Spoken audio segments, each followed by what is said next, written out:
Bienvenue dans cette deuxième vidéo consacrée aux formules essentielles du calcul de structure. Je vais vous présenter de nouvelles formules utiles pour les tâches quotidiennes d'un ingénieur structure et d'un étudiant. Si vous ne l'avez pas déjà regardé, la première vidéo est disponible sur notre chaîne YouTube et notre site web. Nos premières formules ne sont pas des formules au sens traditionnel, mais plutôt des outils. Voyons d'abord pour le calcul rapide d'éléments comprimés en béton sans armature. On peut en effet estimer la résistance en compression d'un composant sans armature en nous basant sur la classe du béton et sur la section. Cette classe est composée de lettres suivies de deux chiffres. Les lettres correspondent au type de béton et les chiffres à sa résistance caractéristique à la compression. Cette résistance a été déterminée en laboratoire par des essais à l'aide d'un cylindre et d'un cube. Par souci de sécurité, nous utilisons ici la valeur la plus faible pour le calcul. Bien sûr, il s'agit de la valeur de calcul et non de la valeur caractéristique.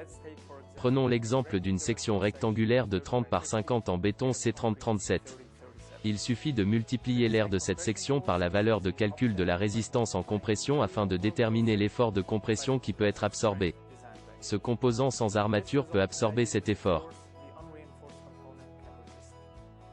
Notre deuxième outil est une formule pour évaluer rapidement la quantité d'acier d'armature dans une poutre. Prenons l'exemple d'une poutre à travée simple avec une charge linéique uniforme. Il faut d'abord connaître la formule du moment fléchissant maximal au milieu de la travée.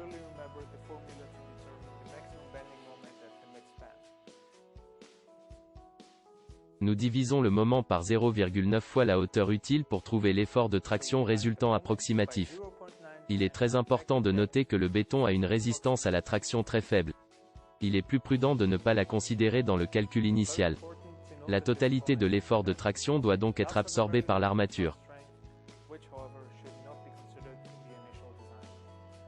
Bien entendu, il existe aussi une désignation pour l'acier.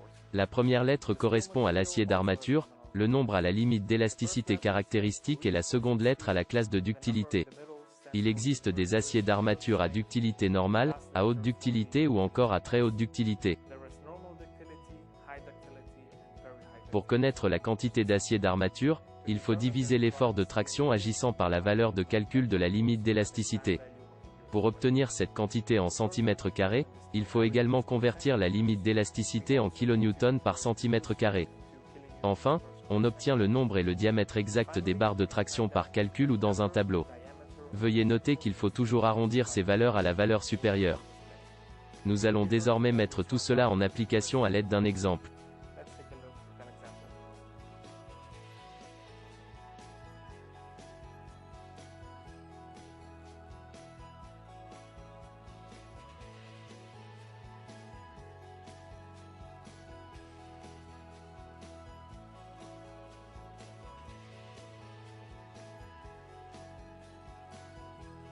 Notre troisième formule sert à calculer le centre de gravité. En mécanique classique, en calcul de structure ou même en génie mécanique, il est toujours utile de savoir calculer le centre de gravité d'une section complexe ou composite. Il faut prêter attention aux aspects suivants. Il est nécessaire d'avoir un système de coordonnées de référence car il va servir à trouver les coordonnées du centre de gravité à l'aide d'une formule.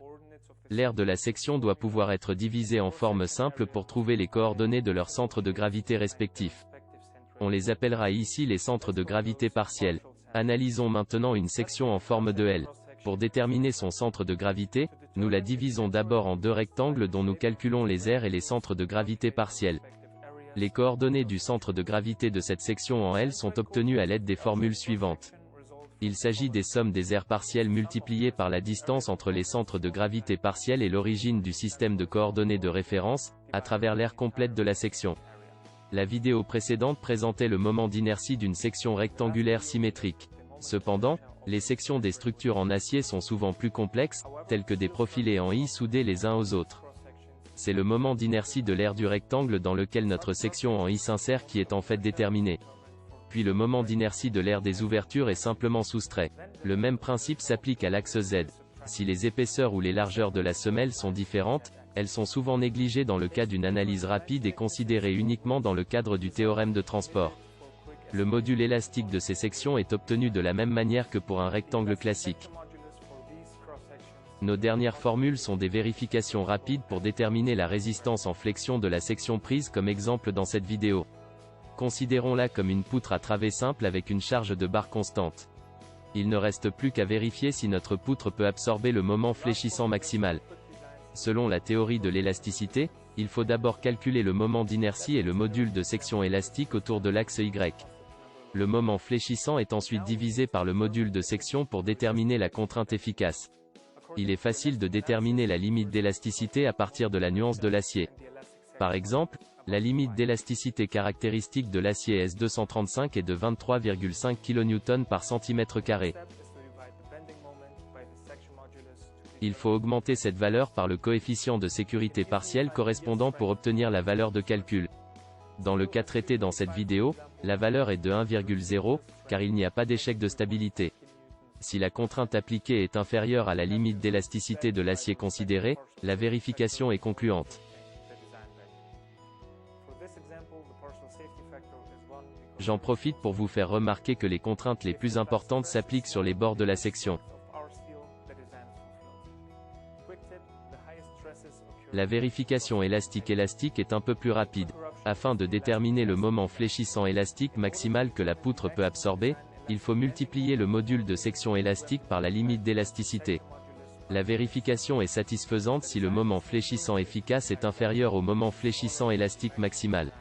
Vous pouvez voir ici que ces deux vérifications produisent des résultats identiques. Pour conclure, voyons la vérification élastoplastique. Pour ce faire, nous avons besoin du module de section plastique autour de l'axe Y.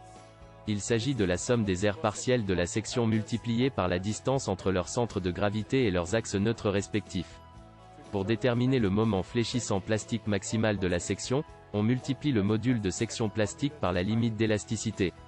Une fois encore, cette valeur doit être supérieure à la valeur efficace pour que la vérification soit concluante.